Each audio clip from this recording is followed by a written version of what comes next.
अंतरराष्ट्रीय युवा विद्वान, जैन दर्शन में यूनिवर्सिटी टॉप व गोल्ड मेडलिस्ट, जैन सिद्धांत एवं न्याय विषयों को सरलता से समझाने वाले, यूएसए, इंग्लैंड, ऑस्ट्रेलिया आदि अनेक देशों में जैन धर्म की महती प्रभावना करने वाले, पंडित टोडरमल पुरस्कार, युवा विद्वत रत्न आदि अनेक पुरस्कारों से सम्मानित मूर्धन्य विद्वान डॉक्टर संजीव कुमार गोधा जयपुर द्वारा जानिए धर्म का मर्म।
लोभ रूप विभाव है,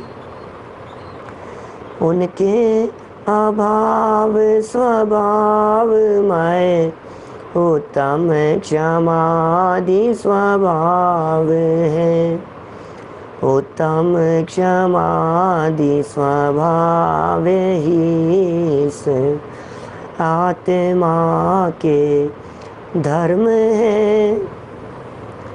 है सत्य शाश्वत ज्ञानमय, निज धर्म शेष अधर्म है,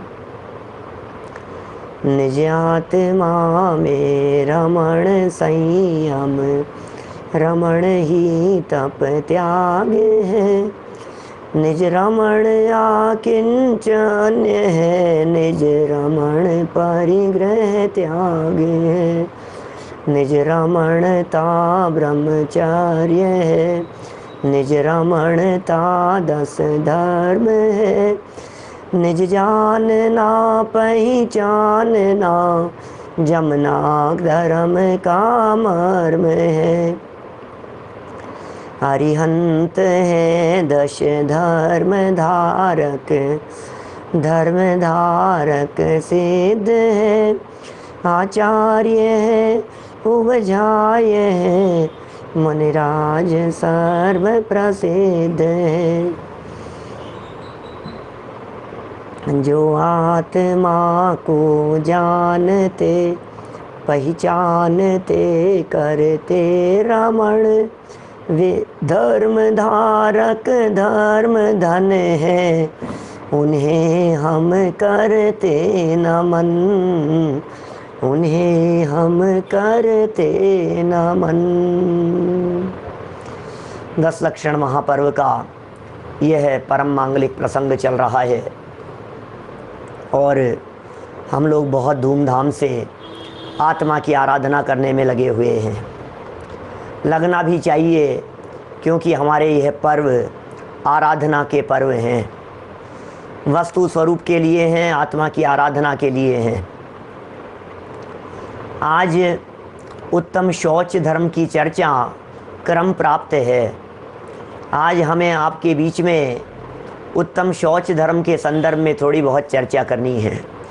क्या होता है ये शौच, क्या होता है इसका स्वरूप। शुचेर भाव है शौचम, ऐसी शौच की व्युत्पत्ति हमारे यहाँ आगम ग्रंथों में, शास्त्रों में आचार्यों ने दी है। शुचेर भाव है, शुचिता अर्थात पवित्रता को शौच कहते हैं। क्या है पवित्रता? किसका नाम पवित्रता है? किसे पवित्रता कहें?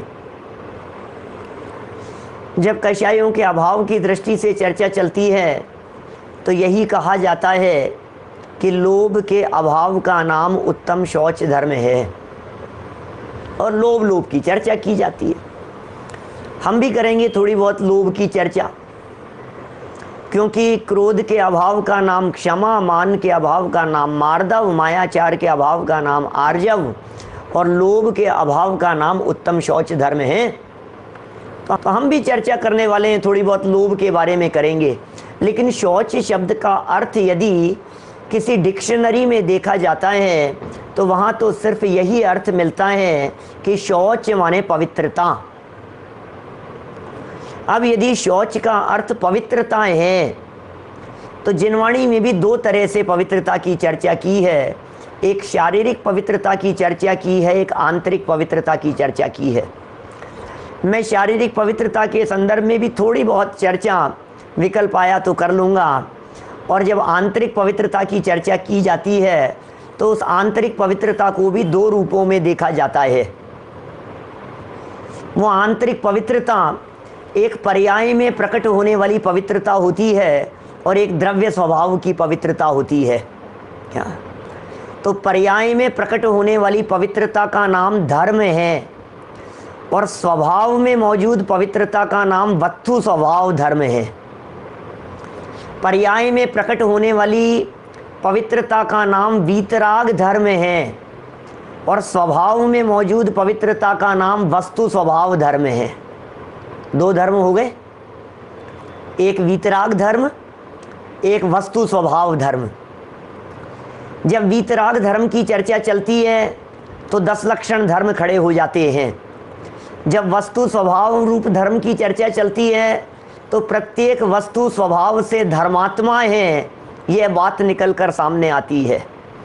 जो वस्तु स्वभाव रूप धर्म को जानते हैं उनके पर्याय में वीतरागता धर्म प्रकट हो जाता है। ये तो धर्म का वास्तविक स्वरूप है। ये दो तरह से चर्चा हमें इस शौच धर्म के संदर्भ में करनी चाहिए। अब जब पर्याय रूप धर्म की चर्चा चलती है तो प्रश्न खड़ा होता है कि पर्याय में तो प्रकट होगा ना ये धर्म, पर्याय में तो पवित्रता प्रकट होगी ना, क्योंकि पर्याय तो त्रिकाल नहीं है। जब प्रकट होगा शब्द का प्रयोग किया जाता है तो उसमें एक बात निकल करके सामने आती है, इट मीन्स वर्तमान में नहीं है। क्या तेज भाई? धर्म करना है, धर्म करना है, इसका मतलब धर्म कर नहीं रहे हैं। सुखी होना है, इसका मतलब सुखी है नहीं। क्या ये सिद्ध होती है ना बात? तो यदि हमें धर्म करना है, ये प्रश्न हमारे दिमाग में खड़ा हुआ है, ये बात यदि हमारी दिलो दिमाग में उठती है कि हमें धर्म करना है, इसका मतलब हम धर्मात्मा नहीं है। यदि हमें शुद्धता प्रकट करनी है, इसका मतलब वर्तमान में अशुद्धता है। अब वो अशुद्धता किस चीज की है? तो जिनागम में उसे लोभ संबंधी अशुद्धता कह करके पुकारा गया है कि लोभ ये बहुत बड़ी अशुद्धता है, ये लोभ बहुत बड़ा विकार है, ये लोभ बहुत बड़ी विकृति है। और लोभ की चर्चा चले और डॉलर्स की बात नहीं आए, लोभ की चर्चा चले और पैसे की चर्चा नहीं आए, तो हमें लगता है कि कुछ लोभ की बात ही नहीं हुई। इसका मतलब हमारी दृष्टि में पूरी लोभ की चर्चा डॉलर, नोट, पैसे, करेंसी इन्हीं में सिमट करके रह गई है। माने जहां पैसे वैसे की चर्चा आ गई और खर्च नहीं किया तो बोले लोभी है, और खर्च कर दिया तो बोलता है निर्लोभी है। मैं ज़्यादा विस्तार नहीं करना चाहता हूँ, दादा ने खूब बातें लिखी है इसके संदर्भ में। किसी व्यक्ति के लिए खर्च कर दिए, सिनेमा दिखाने ले गए, खर्च कर दिए, और अपने ऊपर किसी ने खर्च किए तो वो निर्लोभी दिखाई देता है, और अपने को यदि खर्च करने पड़ गए तो हमें वो कंजूस दिखाई देता है। इसका मतलब हमारे कंजूसपन और निर्लोभीपन की चर्चा इस पैसे के आधार पर ही होती है। लेकिन बहुत सारे तर्क हैं, विगत वर्षों में आप लोगों ने सुने होंगे।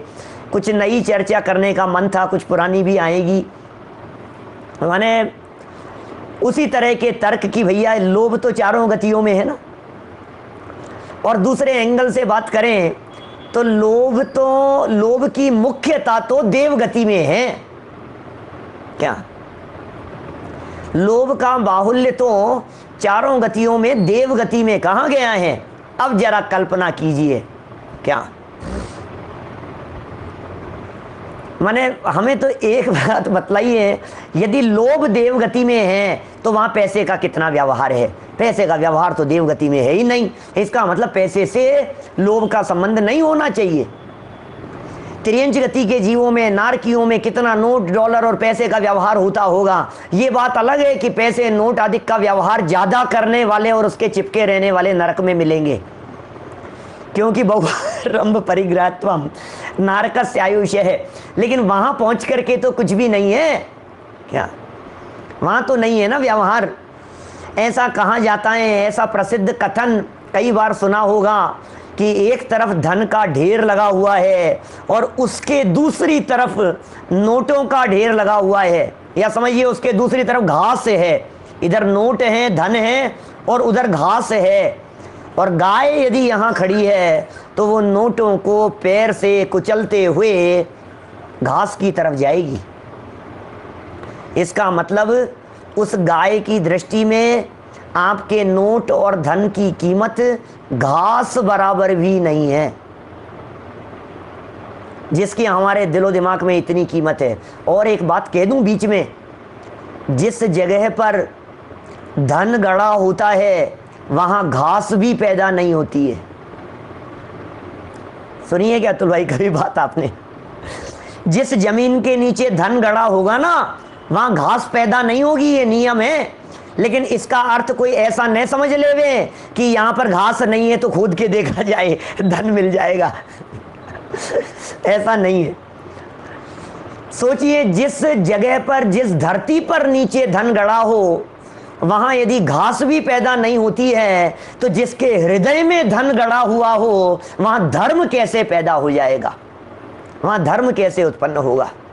इसका मतलब वहां धर्म पैदा नहीं हो सकता, धर्म उत्पन्न नहीं हो सकता है। दृष्टि बदलनी पड़ेगी, सोच बदलनी पड़ेगी, चिंतन बदलना पड़ेगा, विचार बदलने पड़ेंगे। अरे पैसे का लोभ ही लोभ मात्र नहीं है। शास्त्रकारों ने कहीं भी पैसे के लोभ को लोभ कह करके नहीं पुकारा। आचार्यों ने तो धन के लोभ के अतिरिक्त कई प्रकार के लोभ कहे हैं। जीवन का लोभ कहा है, भोगों का लोभ कहा है, जीवन का लोभ कहा है, इंद्रिय विषयों का लोभ कहा है, उपभोग का लोभ कहा है। आचार्य अकलंक देव ने, अमृत चंद्र स्वामी ने तत्वार्थ सार में, अकलंक देव स्वामी ने राजवार्तिक में इस तरह से लोभ की चर्चाएं की है। हमारा लोभ तो पैसे तक सीमित हो गया पालविया जी साहब। हम तो लोभ, ये पैसे से क्या लेना देना है, मुझे ये समझ में नहीं आता है। क्या जीवन का लोभ लोभ नहीं है? अच्छा, पैसे में ऐसा दम भी क्या है? यदि इतना सा गंभीरता से विचार कर लिया जाए, पैसे में ऐसा क्या है जो आपको अट्रैक्ट करता है? डॉलर में ऐसा क्या है जो अट्रैक्ट करता है? मैं एक बहुत सुंदर डिजाइन वाला अच्छा प्रिंटेड पेपर अतुल भाई के यहाँ से प्रिंट करवा कर आपको ला करके दूं, बोले ये क्या है? कुछ नहीं है। और एक सड़ा गला सा 100 के डॉलर का, 500 के डॉलर भी आता है क्या? मुझे ध्यान नहीं है। 500 का भी, 500 का नहीं आता, 100 ही है सबसे बड़ा नोट। अरे यार क्या बात कर रहे हैं, $100 बस। तो $100 का नोट सड़ा गला पुराना, क्या जीर्ण शीर्ण हालत में आपको ला करके दूं तो आप कहेंगे ये तो चलेगा, लेकिन ये किसी काम का नहीं है, अच्छा प्रिंट वाला काम का नहीं है, और ये सड़ा गला आपको पसंद आ रहा है। इसका मतलब क्या है? इसका मतलब नोट में, पैसे में, डॉलर में ऐसा कुछ नहीं है। रस अच्छा नहीं है, स्पर्श अच्छा नहीं है, गंध अच्छी नहीं है, कलर अच्छा नहीं है। पांचों इंद्रियों के विषयों की दृष्टि से देखा जाए तो उन नोटों में ऐसा कुछ अट्रैक्शन नहीं है जिसकी वजह से हम उसकी तरफ आकर्षित हो रहे हैं। यदि सिर्फ और सिर्फ कुछ है तो उसका नाम है, उसके माध्यम से पंचेंद्रिय विषय भोगों की सामग्री प्राप्त होती है। और यदि नहीं होवे ना तो कोई उसे धेले भर भी नहीं पूछे। क्या हमारे यहाँ हिंदुस्तान में हमारे पास में बहुत सारे नोट पड़े हैं, आपको चाहिए क्या? क्या फ्री में दे रहा हूं, फ्री में? क्या कौन से हैं अतुल भाई? वो हजार वाले जिनको मोदी जी ने बंद करवा दिया, वो 1000 वाले नोट। क्यों क्या हुआ? उन नोटों को तो बड़ा संभाल कर रखते थे, उन नोटों को तो बड़ा चिपका के रखते थे, खर्च नहीं हो जाए, चोरी नहीं चला जाए, लुट नहीं जाए, कितना संभाल के रखते थे। आज क्या हो गया?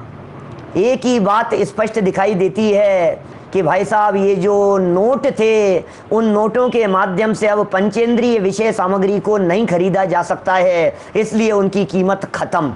इसका मतलब असली लोभ नोटों का नहीं है, असली लोभ तो उस नोट के माध्यम से भोग सामग्री खरीदी जा सकती है, वो लोभ है। इसलिए आचार्यों ने नोट के लोभ की बात नहीं कही, इसलिए आचार्यों ने डॉलर के लोभ की बात नहीं कही, इसलिए आचार्यों ने विषयों के लोभ की बात कही है।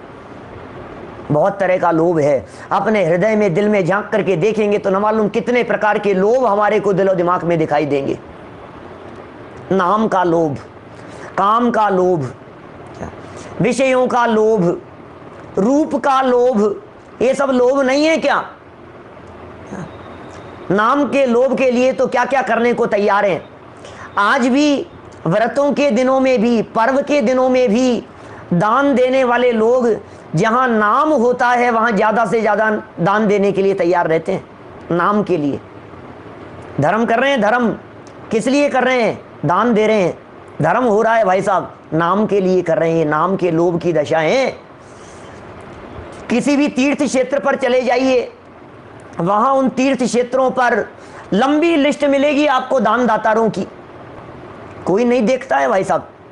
आप लोगों ने भी वंदनाएं की होगी अतुल भाई, शिखर जी वगैरह की, कभी इधर उधर बुंदेलखंड इन क्षेत्रों में जब कभी भारत में आए होंगे तो कभी वंदनाएं की होंगी आपने, और वहाँ बहुत सारे नाम देखे होंगे। कितने पढ़े थे 2 मिनट रुक करके? नहीं पढ़े, कोई नहीं पढ़ता है भाई साहब। लेकिन फिर भी उसके बावजूद भी आज स्थिति ऐसी है हम सब लोगों की कि यदि किसी तीर्थ क्षेत्र पर दान देते हैं तो हमें ऐसा लगता है वहां हमारा नाम लिखना चाहिए, बोर्ड पर नाम होना चाहिए, लिस्ट में नाम होना चाहिए। ये हमारी प्रवृत्ति दिखाई देती है। दुनिया में कोई नहीं पढ़ेगा उसे।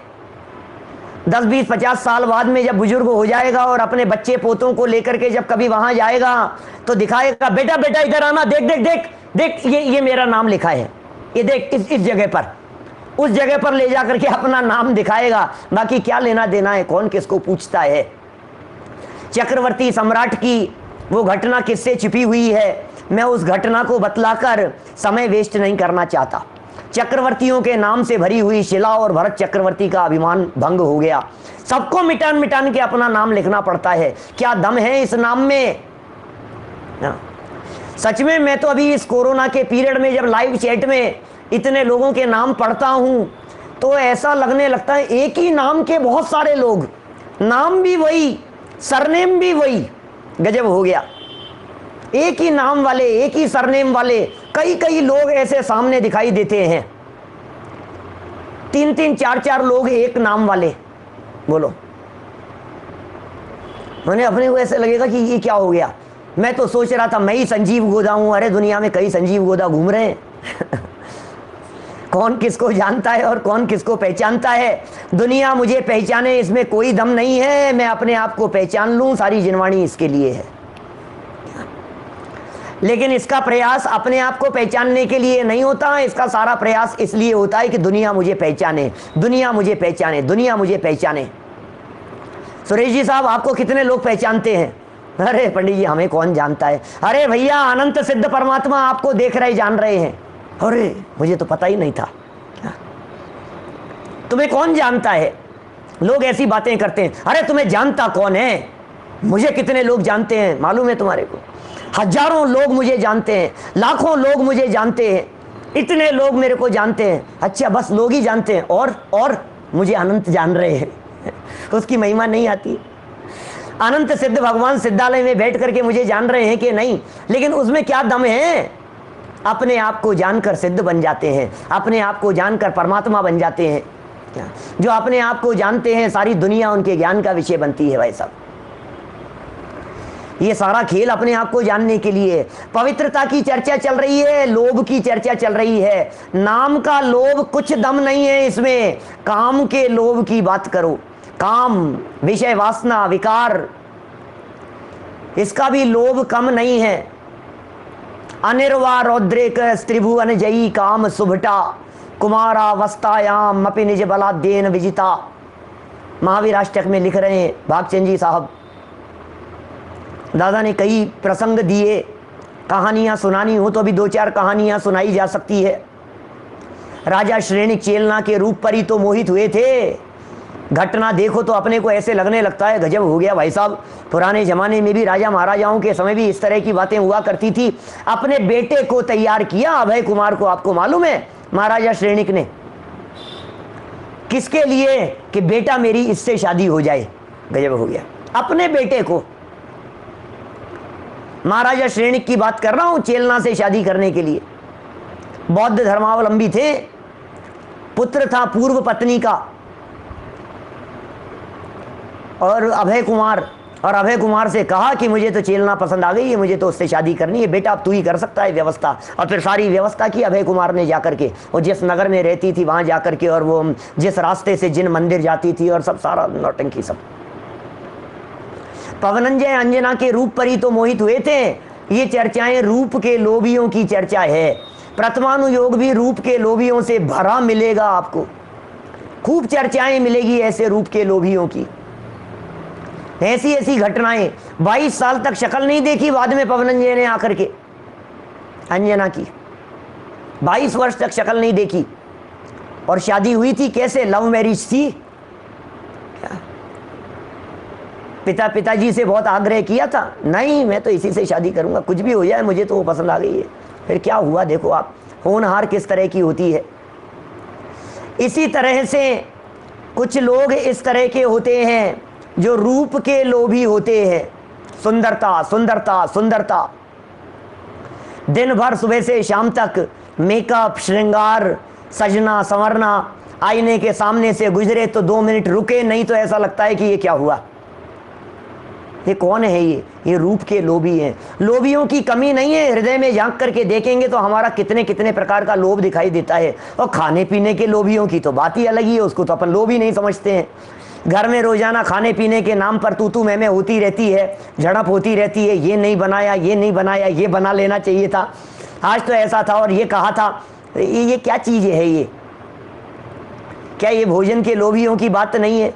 ये खाने पीने के लोभियों की बात नहीं है? हमें पकवान चाहिए, हमें ये चाहिए, हमें अच्छे से अच्छे मेवा मिष्ठान चाहिए। 56 दुकान, लो इंदौर की याद दिला रहे हैं मुझे लोग सामने बैठे हुए। क्या 56 दुकान हमारे यहाँ जयपुर में है, 20 दुकान, और यहाँ और इसकी कचौरी और उसका ये और उसकी लस्सी, लस्सी वाले की लस्सी याद आती है कोटा कचौरी, रावत कचौरी और न मालूम क्या क्या नाम आते हैं। यहाँ की नमकीन फेमस है, पहाड़िया के मक्खन बड़े, ऐसे ऐसे यहाँ के घेवर। अरे क्या है भाई साहब, ये सब लोभियों की दशाएं हैं। लेकिन दिल पर हाथ रख करके सोचना, हमें इनमें कहाँ लोभ दिखाई देता है? इन लोभ को तो हम लोभ समझते ही नहीं है। क्या अब ये सब हमारे सामने लिखने वाले, कोई हल्दीराम लिख रहा है, कोई क्या लिख रहा है, सब फटाफट सब लाइव चैट में लिखने वाले लोग, छोड़ने योग्य है। ये सब विषयों का ही लोभ है। स्पर्शन इंद्रिय का लोभ, रसना इंद्रिय का लोभ, घ्राण इंद्रिय, चक्षु इंद्रिय, कर्ण इंद्रिय, और नहीं तो इससे ज्यादा यदि मैं बढ़कर के एक बात कहूं जिसकी चर्चा अकलंक देव स्वामी ने खुल करके की, बोले जीवन का लोभ, मरना नहीं चाहता, ये कितना बड़ा लोभ है। मैं मर नहीं जाऊं, मर जाता तो ये जो घबराहट यदि हमारे दिलो दिमाग में होती है, ये जीवन का लोभ है भाई साहब। 10-10 ऑपरेशन करवाने के बावजूद भी क्या हम, अरे मर नहीं जाऊं, अभी ये भी बदलवा लो, अभी ये भी बदलवा लो। कई लोग तो ऐसे मिलते हैं जो जन्म के समय बॉडी थी ना वो पूरी की पूरी बदल गई, घुटने बदल गए, दांत बदल गए, आंखें बदल गई, हार्ट बदल गया, किडनी बदल गई, बाल बदल गए, सब कुछ बदल गए। ये सब बिल्कुल पूरा का पूरा चेंज हो गया सब। अरे भाई कब तक बदलता रहेगा इनको, है? ये जीवन का लोभ, मर नहीं जाऊं, कोई मार नहीं देवे, मर जाऊंगा तो क्या होगा, जीवन पूरा नहीं हो जाए मेरा, एक समय मात्र के लिए भी तुम्हारी आयु को कोई बढ़ाने में समर्थ नहीं है और एक समय के लिए भी आयु को कोई घटाने में समर्थ नहीं है। ये जीवन मरण सब आयु कर्म के ऊपर निर्भर करता है, इसलिए ये जीता रहो। अरे ज्ञानी तो वे होते हैं जीने की हो न इच्छा, मरने की हो न वांछा, वे होते हैं ज्ञानी। तो ज्ञानी तो वे होते हैं लाखों वर्षों तक जीऊं या मृत्यु आज ही आ जावे, उन्हें कहते हैं ज्ञानी। तो लाखों वर्षों तक जीऊं क्या फर्क पड़ता है, मृत्यु आज ही आ जावे कि क्या फर्क पड़ता है। ऐसी निर्लोभी वृत्ति होनी चाहिए भाई साहब। निर्वांचक है भगवान ये आराधना हमारी, शायद बड़े पंडित जी साहब की पंक्तियां हैं, निर्वांचक हो प्रभु निर्वांचक, मेरी आराधना। यहां तो लोभ इस हद तक बढ़ गया है कि आजकल तो पूजन विधान अनुष्ठान ये सब भी लोभ के लिए होने लग गए हैं। थोड़ा सा लोभ दिखा दो, मंदिर में भीड़ इकट्ठी करनी हो तो इससे ऐसा हो जाएगा, इससे ऐसा हो जाएगा, बस फिर क्या है, फिर तो पब्लिक इकट्ठी होती रहती है। धर्म के नाम पर भी लोभ चलता है, हर जगह पर लोभ है। ये लोभ कितना खतरनाक है हमें अंदाजा भी नहीं है। ये लोभ हमें अंदर ही अंदर खत्म कर रहा है। क्यों नहीं खत्म करेगा, अपने सगे साथियों भाई भतीजों को भी ये लोभ खत्म कर देता है, तो हम क्या चीज हैं कि पंडित जी समझ में नहीं आया कौन से भाई भतीजों को खत्म कर दिया इस लोभ ने, क्या आपको नहीं पता है? ये लोभ जब उदित होता है तो क्रोध को खा जाता है। ये लोभ जब हावी होता है तो मान अपमान को भी खा जाता है, पी जाता है। ये क्रोध जब हावी, ये लोभ जब हावी होता है तो मायाचारी तक को छोड़ देता है। माने ऐसी ऐसी परिस्थितियां बनती है इस लोभ के कारण। लोभ कितना खतरनाक है, दुकान पर परिस्थितियां कैसी भी बन रही हो। मैंने एक दिन कही थी, शौच धर्म के दिन बात कही थी आपसे, लोभ है लोभ। पी गया गुस्से को, किस लिए पी गया है कि नहीं नहीं भाई साहब ग्राहक चला जाएगा, दूसरे ग्राहक हैं ये टूट जाएंगे, ये लोभ की वजह से गुस्सा नहीं कर रहा है, घमंड, घमंड को पी जाता है। कोई व्यक्ति अपमान कर रहा हो तो शांत रहता है, किस लिए, अरे भाई साहब मान सम्मान का सवाल है, अभी दुनिया क्या कहेगी, अभी बेइज्जती हो जाएगी, पलट करके सामने जवाब दे दिया तो। घर में आकर के अकेले में कहता है वैसे तो ईंट का जवाब पत्थर से दे सकता था, फिर क्यों नहीं दिया कि लोग थे यार, फिर जबरदस्ती अपने बारे में सोचते कि पंडित जी कितना गुस्सा करते हैं। अच्छा पंडित जी तो आप इसलिए गुस्सा नहीं करते हुए दिखाई देते क्या? ये है भाई साहब लोभ की स्थिति। दुनिया को दिखाने के लिए, प्रदर्शन के लिए कैसी कैसी लोभ की स्थितियां बन जाती है। ये लोभ आत्मा को अपवित्र कर रहा है। प्रश्न तो यह खड़ा होता है कि शौच धर्म का प्रकरण है तो क्या मात्र ये लोभ ही आत्मा को अपवित्र करता है क्या? आपने लोभ के अभाव को उत्तम शौच धर्म क्यों कहा? क्या क्रोध आत्मा को अपवित्र नहीं करता?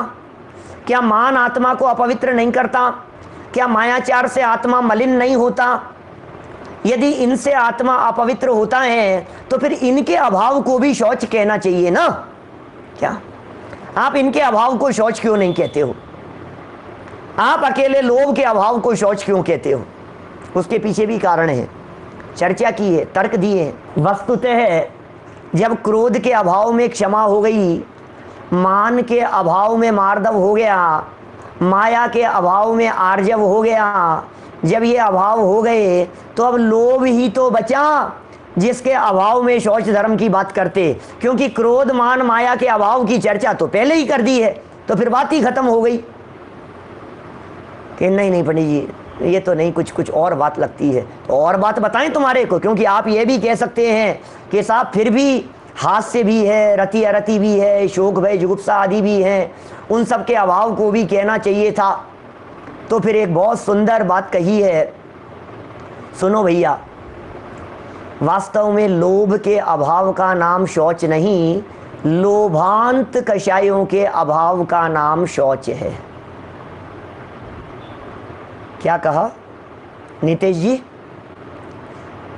लोभ के अभाव का नाम शौच नहीं है, लोभांत कषायों के अभाव का नाम शौच है। कि अर्थ समझ में नहीं आया कि 25 प्रकार की कषायों में सबसे अंत में लोभ जाता है। लोभ सबसे अंत में जाता है। अब चूंकि लोभ सबसे अंत में गया, इसलिए लोभ के चले जाने के बाद में कोई विकृति बची ही नहीं। यह तो आप जानते ही होंगे। गुणस्थानों में 10वें गुणस्थान का नाम सूक्ष्म सांपराय है। सांपराय माने क्या होता है? कषाय, लोभ। वहां सूक्ष्म लोभ का सद्भाव है 10वें गुणस्थान में। इसका मतलब क्रोध चले जाने पर भी आत्मा पवित्र नहीं हुआ। मान मायाचार चले जाने पर भी आत्मा में वो पवित्रता नहीं आई। जिसके अभाव में प्रकट हो रहा है वो भी तो कम थोड़ी ना है। किस व्यक्ति ने किसको जीता है उसके आधार पर निर्णय होता है कि ये कितना बड़ा आदमी है। क्या आपको पता है हम भी वर्ल्ड चैंपियन है, भारत भी। किसमें? कि कबड्डी में। कि दुनिया में और कहीं खेला ही नहीं जाता है क्या? हमने भी टॉप किया था।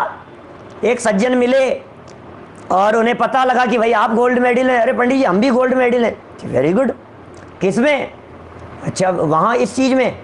वेरी गुड यार, बहुत अच्छी बात है। फिर बाद में दूसरे सज्जन और खड़े थे उनके बगल में कि ये तो बता दो कितने लोगों ने एग्जाम दिया था। कि एग्जाम तो मैंने अकेले नहीं दिया था और कोई था ही नहीं। तो कौन कितना पावरफुल है इस बात का निर्णय इससे होता है कि उसने किसको जीता है। ये शौच धर्म यदि बहुत बड़ा पावरफुल धर्म कहा गया है तो इसका निर्णय इस आधार पर होगा कि इस शौच नामक धर्म ने लोभ को जीता है। तो आप ये सिद्ध कीजिए कि लोभ बहुत बड़ा खतरनाक है। ये है ही खतरनाक। अभी तो हमने कहा अपने भाई भतीजों को खा गया ये लोभ। ये लोभ कितना खतरनाक है। इसे पाप नहीं कहा है, इसे पाप का बाप कहा है। क्या ये कितना खतरनाक है। लोभ में क्या शामिल नहीं होता है, लोभ में क्या क्या बातें नहीं आएगी। दुनिया भर के सारे पाप लोभ में आ गए भाई साहब। जब इस लोभ को पाप का बाप कह दिया, अब क्या बच गया? क्रोध मतलब हिंसा, झूठ, चोरी, कुशील, परिग्रह, 5 पाप। और इन पापों की उत्पत्ति हुई लोभ से। हिंसा क्यों की? लोभ के कारण। झूठ क्यों बोला? लोभ के कारण। चोरी क्यों की? लोभ के कारण। कुशील सेवन क्यों किया? लोभ के कारण। परिग्रह संचय क्यों किया? लोभ के कारण। 5 प्रकार के पाप का बाप हो गया लोभ, क्योंकि लोभ से पापों की उत्पत्ति हुई। अब एक महत्वपूर्ण बात, इन 5 पाप में क्या क्या नहीं आ गया? हिंसा, झूठ, चोरी, कुशील की चर्चा करो द्रव्य भाव रूप से तो बहुत बातें आ गई। और यदि परिग्रह की चर्चा करो तो 24 प्रकार के परिग्रहों में मिथ्यात्व वगैरह सब आ गए। क्या? तो सबका तो बाप हो गया ये। इसलिए इस शौच धर्म को बहुत बड़ा धर्म कहा गया है। लेकिन भाई साहब इस शौच को हमने अकेला इतने से लोभ तक ही सीमित कर दिया। वास्तव में तो ये शौच धर्म स्वभाव के अवलंबन से प्रकट होने वाली निर्मल पर्याय है। मैंने आपको एक दिन पहले भी कही थी ये बात। क्रोध, मान, माया, लोभ, इनके अभाव में प्रकट होने वाले ये धर्म 10 नहीं है। देखने के एंगल 10 हैं, ये नजरिए 10 हैं। धर्म तो वीतराग भाव है। धर्म तो वीतरागता को कहते हैं। वीतराग भाव ही धर्म है। इसलिए वीतराग भाव को अंगीकार कीजिए भाई साहब। तो फिर शौच का क्या होगा कि जब उसी वीतरागता में लोभ का अभाव देखते हैं तो उसे शौच कह देते हैं। क्या? जब उसी वीतरागता में मान का अभाव देखते हैं तो मार्दव कह देते हैं। तो लोभ का अभाव देखा, इसका मतलब असली पवित्रता तो वीतरागता है। क्या? असली पवित्रता तो वीतरागता का नाम है। असली शौच धर्म तो वीतरागता का नाम है। इसलिए यदि जीवन में शौच धर्म प्रकट करने की भावना हो, क्या तो वीतरागता प्रकट करने के लिए प्रयत्न करना भाई साहब। बिना वीतरागता के शौच धर्म प्रकट नहीं होता। बाकी दुनियादारी के लोभ में कुछ दम नहीं है। बहुत सारी कहानियां सुना दो इधर उधर की, इस लोभ के कारण वो मर गया और इस लोभ के कारण उसका ऐसा हो गया, उसने उनको मार दिया और उनने उनको मार दिया, वो इतने लोभी थे उन्होंने ऐसा कर लिया, उन महाराजा ने ऐसा किया था, उनके साथ में ऐसा हुआ था। 20 कहानियां हैं, कहाँ तक बात करते रहे। और हम जोड़ने के अंदर लगे हुए हैं। सब जोड़ने में लगे हैं कि छोड़ने के लिए जोड़ने में लगे हैं। हम जो जोड़ने में लगे हैं ये सब छोड़ने के लिए जोड़ने में लगे हैं, क्योंकि भोग तो पाएंगे नहीं, ये तो नक्की है। जितना हमारे पास में है उतना हम भोग नहीं पाएंगे। पूरी जिंदगी यदि हम एड़ी से चोटी तक का जोर लगा ले हुए उसको भोगने के लिए क्या, तो आप उसे पूरा नहीं कर पाएंगे।